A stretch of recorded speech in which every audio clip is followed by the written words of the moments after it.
नमस्कार, आप सभी का स्वागत है आज की वीडियो में। तो आज के वीडियो में डिस्कस करेंगे शैक्षिक मूल्यांकन, क्रियात्मक शोध एवं नवाचार के महत्वपूर्ण प्रश्न जो पूछे गए थे वर्ष 2017 में।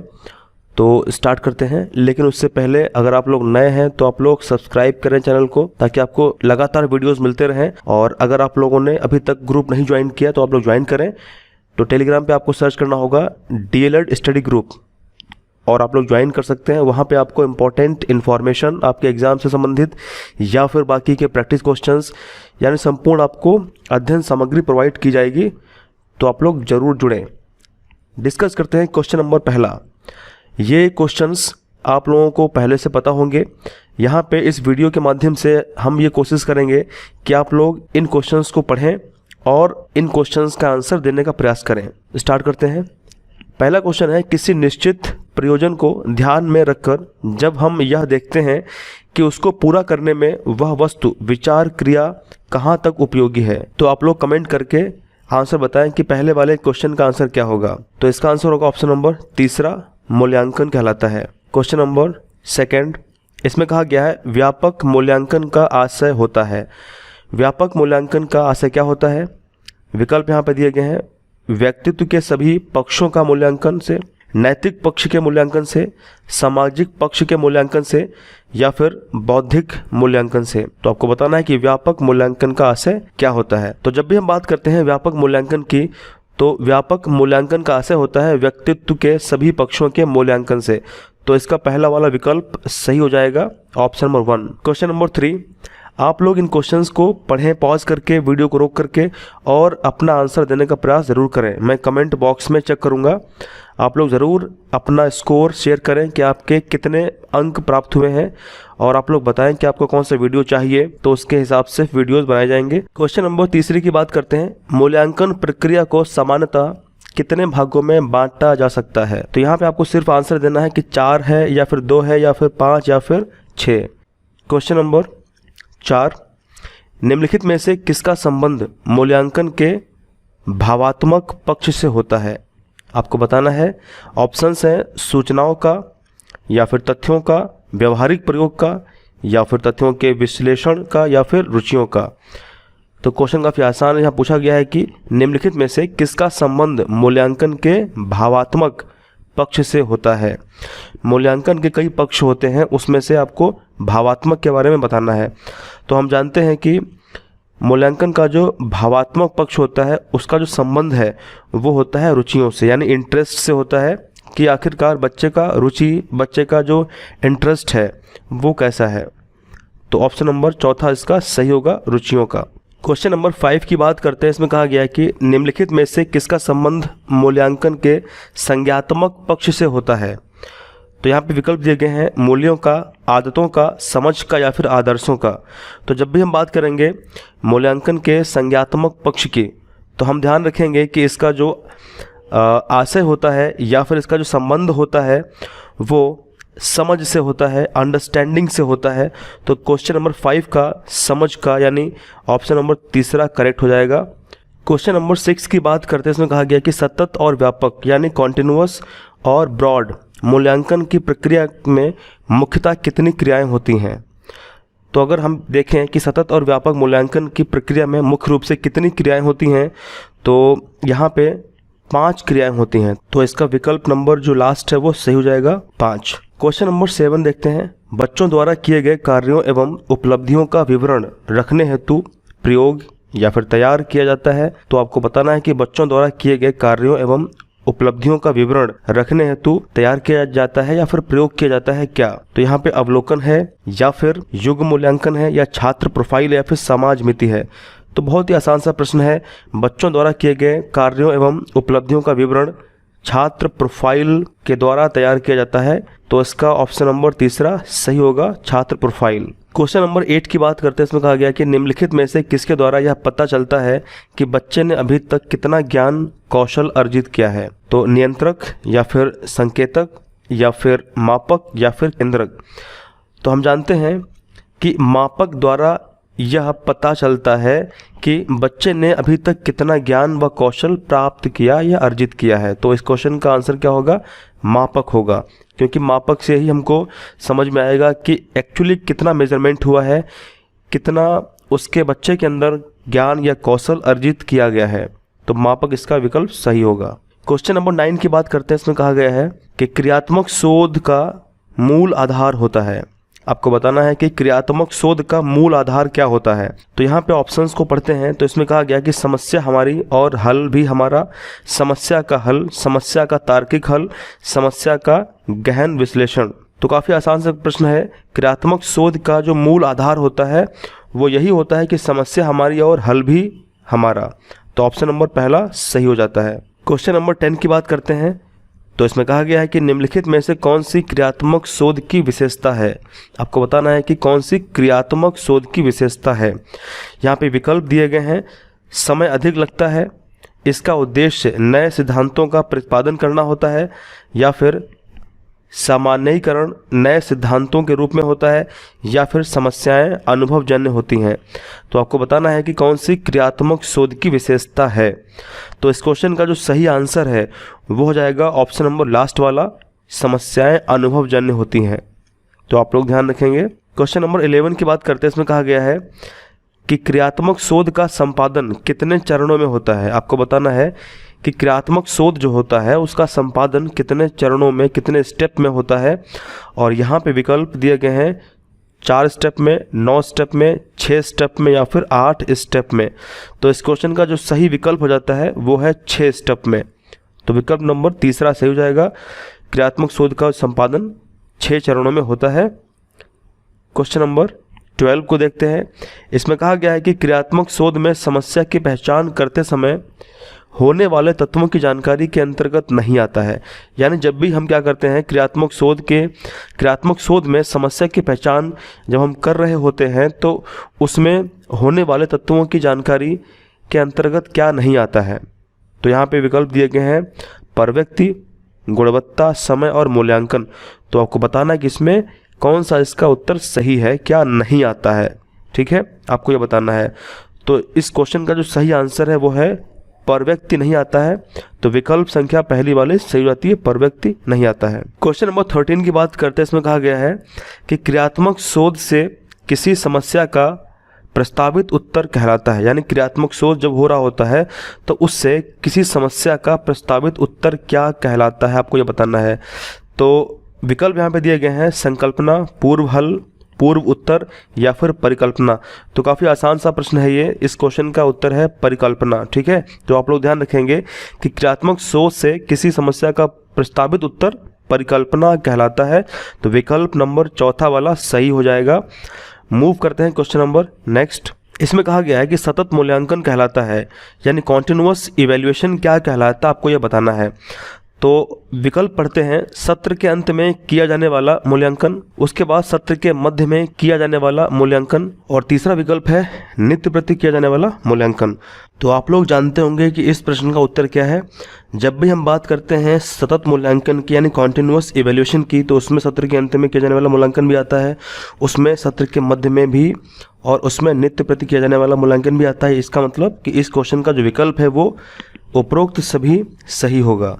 क्वेश्चन नंबर 15 की बात करते हैं। इसमें कहा गया है कि यह कथन है कि मूल्यांकन वह प्रक्रिया है जिसके द्वारा शिक्षक एवं छात्र यह निर्णय करते हैं कि शिक्षण लक्ष्यों को प्राप्त किया जा रहा है या फिर नहीं। ये कथन किसका, आपको बताना है। ऑप्शंस यहाँ पे दिए गए हैं क्रॉनबैक, ली का, ग्रीन का और क्विलिन तथा हन्ना का। तो इस क्वेश्चन का सही आंसर है यह कथन क्रॉनबैक का है। तो ऑप्शन नंबर पहला करेक्ट हो जाता है। बात करते हैं नेक्स्ट क्वेश्चन। तो इसमें कहा गया कि विज्ञान, भूगोल तथा कृषि विषय होते हैं। तो विज्ञान, भूगोल और कृषि विषय क्या होते हैं। तो विकल्प यहाँ पे दिए गए हैं केवल सैद्धांतिक मूल्यांकन वाले, सैद्धांतिक तथा प्रायोगिक मूल्यांकन वाले, केवल मौखिक मूल्यांकन वाले, या फिर उपरोक्त सभी। तो आप लोग जानते होंगे कि विज्ञान, भूगोल तथा कृषि यानी एग्रीकल्चर ये कैसे विषय होते हैं। ये सैद्धांतिक तथा प्रायोगिक मूल्यांकन वाले विषय होते हैं, जिसके अंतर्गत हम सैद्धांतिक की भी बात करते हैं यानी थ्योरीज की भी बात करते हैं, और उसमें हम एक्सपेरिमेंट्स यानी प्रयोग भी करते हैं। तो ऑप्शन नंबर दूसरा वाला इसका सही हो जाता है। मूव करते हैं क्वेश्चन नंबर 17। इसमें कहा गया है कि उत्तम परीक्षण की विशेषता क्या होती है। तो आप लोग कमेंट करके इसका उत्तर बताएं सभी लोग कि उत्तम परीक्षण की विशेषता क्या होती है। और अगर वीडियो अच्छा लगे तो लाइक ज़रूर करें और शेयर करें अपने दोस्तों में, ताकि वो भी उसका लाभ उठा सकें। तो आप लोग बताएं कमेंट करके कि उत्तम परीक्षण की विशेषता क्या होती है। तो आप लोग जानते होंगे कि जब भी हम बात करते हैं उत्तम परीक्षण की, तो उत्तम परीक्षण में वैधता, विश्वसनीयता और वस्तुनिष्ठता भी आता है। इसका मतलब कि इस प्रश्न का उत्तर उपरोक्त सभी सही हो जाता है, तो इसका उत्तर विकल्प चौथा सही हो जाएगा, यानी सभी आते हैं। क्वेश्चन नंबर 18 की बात करते हैं। इसमें कहा गया है कि रचनात्मक मूल्यांकन में किया जाता है। आपको बताना है कि जो क्रिएटिव इवैल्यूएशन होता है, रचनात्मक मूल्यांकन होता है, उसमें क्या किया जाता है। तो इसके विकल्प को पढ़ते हैं। इसमें कहा गया है कि बच्चों के प्रारंभिक ज्ञान का मूल्यांकन किया जाता है, या फिर बच्चों के अंतिम ज्ञान का मूल्यांकन, या फिर बच्चों के मध्यांतर ज्ञान का मूल्यांकन, या फिर बच्चों के समग्र ज्ञान का मूल्यांकन। तो आप लोग खुद सोच के बताइए कि जब भी हम बात करते हैं क्रिएटिविटी की, यानी कोई नई चीज़ का इनोवेशन हो रहा है, कोई नई चीज़ बनाई जा रही है, कोई नई चीज़ क्रिएट की जा रही है, उसी को हम कहते हैं क्रिएटिविटी, यानी उसी को हम कहते हैं रचनात्मक। और अगर हम उसको मूल्यांकन कर रहे हैं, किसी बच्चे का अगर हम रचनात्मक मूल्यांकन कर रहे हैं, तो हम उस बच्चे के समग्र ज्ञान की बात कर रहे हैं, यानी हम उस बच्चे के समग्र ज्ञान का मूल्यांकन कर रहे हैं। तो क्वेश्चन नंबर 18 का जो विकल्प नंबर चौथा है वो सही हो जाता है। तो आप लोग ध्यान रखेंगे, ऐसे इम्पॉर्टेंट प्रश्न है ये इस वीडियो के अंदर। आप लोग ज़रूर इनके ऑप्शंस को ध्यान से पढ़ें और इनको समझें। हो सकता है कि इस वीडियो से आपके एग्ज़ाम में कुछ क्वेश्चंस दिखाई दे जाएं। नेक्स्ट क्वेश्चन की बात करते हैं। इसमें क्या कहा गया है, भावात्मक पक्ष कहलाता है। भावात्मक पक्ष क्या कहलाता है आपको बताना है। और विकल्प पढ़ते हैं, बच्चों की रुचियों से संबंधित मूल्यांकन का पक्ष, या फिर बच्चों की संवेग से संबंधित मूल्यांकन का पक्ष, या फिर बच्चों की मनोवृत्तियों से संबंधित मूल्यांकन का पक्ष। तो आप लोग जानते होंगे कि जब भी हम बात करते हैं भावात्मक पक्ष की, तो इसमें ये तीनों शामिल होते हैं। तो इस क्वेश्चन का विकल्प उपरोक्त सभी सही हो जाएगा। नेक्स्ट क्वेश्चन, इसमें कहा गया है ब्लूप्रिंट का संबंध क्या होता है। आप लोगों ने सुना होगा कई बार ब्लूप्रिंट की बात हम लोग करते हैं। तो ब्लूप्रिंट का मतलब क्या होता है। तो यहाँ पे विकल्प दिए गए हैं, उपचारात्मक शिक्षण से, या फिर नवाचार से, या फिर प्रश्न पत्र निर्माण से, या क्रियात्मक शोध से। तो ब्लूप्रिंट की जब भी हम बात करते हैं तो इसका मतलब होता है प्रश्न पत्र निर्माण से। तो इसका विकल्प नंबर तीसरा सही हो जाता है। नेक्स्ट क्वेश्चन की बात करते हैं। इसमें कहा गया है कि उपचारात्मक शिक्षण संबंधित है।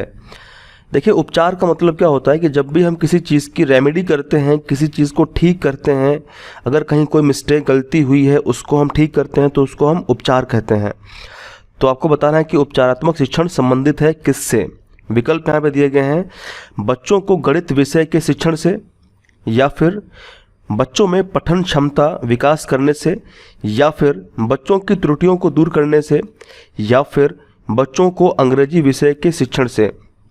तो बहुत आसान ये प्रश्न है। उपचार का मतलब ही होता है कि त्रुटियों को दूर करना, यानी जो कमियां हैं, जो समस्या, उसको सुधारना। तो इसका विकल्प जो है तीसरा वाला सही हो जाएगा। नेक्स्ट क्वेश्चन की बात करते हैं। इसमें कहा गया है कि रास का कथन है। आपको बताना है कि रास ने क्या कहा है। तो विकल्प यहाँ पे पढ़ते हैं। यहाँ पे लिखा हुआ है कि बचाव निदान का निम्नतम स्तर है, बचाव निदान का उच्चतम स्तर है, बचाव निदान का मध्यतम स्तर है, या फिर उपरोक्त में से कोई नहीं। तो हम जानते हैं, आप लोग जानते होंगे कि रास ने कहा था कि बचाव जो होता है वो निदान का उच्चतम स्तर होता है। तो विकल्प नंबर जो इसका दूसरा वाला है वो सही हो जाता है। क्वेश्चन नंबर नेक्स्ट बात करते हैं। इसमें कहा गया है कि स्टीफन एम कोरे ने शैक्षिक क्षेत्र में किस प्रकार के अनुसंधान का प्रयोग किया था, किस प्रकार के रिसर्च का उन्होंने प्रयोग किया था। तो यहाँ पे देखते हैं, यहाँ पे लिखा हुआ है क्रियात्मक शोध, मौलिक शोध, ऐतिहासिक शोध, या फिर वैज्ञानिक शोध। तो आप लोग जानते होंगे कि स्टीफन एम कोरे ने शैक्षिक क्षेत्र में किस प्रकार का अनुसंधान का प्रयोग किया था। तो इसका विकल्प नंबर पहला वाला सही हो जाता है, क्रियात्मक शोध का प्रयोग किया था। नेक्स्ट क्वेश्चन की बात करते हैं। इसमें कहा गया कि क्रियात्मक शोध करने का अधिकार है, यानी जो क्रियात्मक शोध है वो करने का अधिकार क्या है। तो यहाँ पे यह अधिकार किसके पास है वो, यानी कौन कौन क्रियात्मक शोध कर सकता है। तो यहाँ पे ये पूछा गया है। तो यहाँ पे विकल्प दिए गए हैं कि केवल शिक्षक को यानी केवल टीचर को, या फिर शिक्षकों व प्रधान अध्यापकों को यानी टीचर और प्रिंसिपल को, या फिर शिक्षकों प्रधान अध्यापकों व छात्रों को, या फिर शिक्षकों प्रधान अध्यापकों छात्रों तथा ABSA सभी को। तो इस क्वेश्चन का जो विकल्प है वो चौथा वाला सही होगा। इसका मतलब सिंपल सी बात यह है कि क्रियात्मक शोध करने का जो अधिकार है वो चारों को होता है, तो विकल्प नंबर चौथा सही हो जाता है। नेक्स्ट क्वेश्चन की बात करते हैं, इसमें कहा गया कि क्रियात्मक शोध में शोधकर्ता होता है, यानी जो क्रियात्मक शोध होता है उसमें शोधकर्ता जो शोध कर रहा होता है वो क्या होता है, उत्पादक होता है या फिर उपभोक्ता होता है या फिर वो दोनों हो सकता है या फिर इनमें से कोई नहीं। तो आप लोग जानते होंगे कि क्रियात्मक शोध में जो शोधकर्ता होता है वो दोनों होता है, यानी उत्पादक भी हो सकता है और उपभोक्ता भी हो सकता है, तो विकल्प नंबर तीसरा सही हो जाता है। नेक्स्ट क्वेश्चन की बात करते हैं, इसमें कहा गया कि निम्नलिखित में से कौन सा क्रियात्मक शोध के उपकरण के अंतर्गत नहीं आता है। आपको बताना है कि निम्न में से कौन सा क्रियात्मक शोध के उपकरण में नहीं शामिल है, नहीं आता है। तो विकल्प यहाँ पे देखते हैं। यहाँ पे कहा गया है कि साक्षात्कार, प्रश्नावली, प्रशिक्षण, अवलोकन। तो यहाँ पे कौन सा नहीं आता आपको पूछा गया है, तो आप लोग बस वही विकल्प चुनेंगे जो नहीं आता है। तो इस क्वेश्चन का जो आंसर है वो है प्रशिक्षण, बाकी सारे आते हैं, प्रशिक्षण नहीं आता है।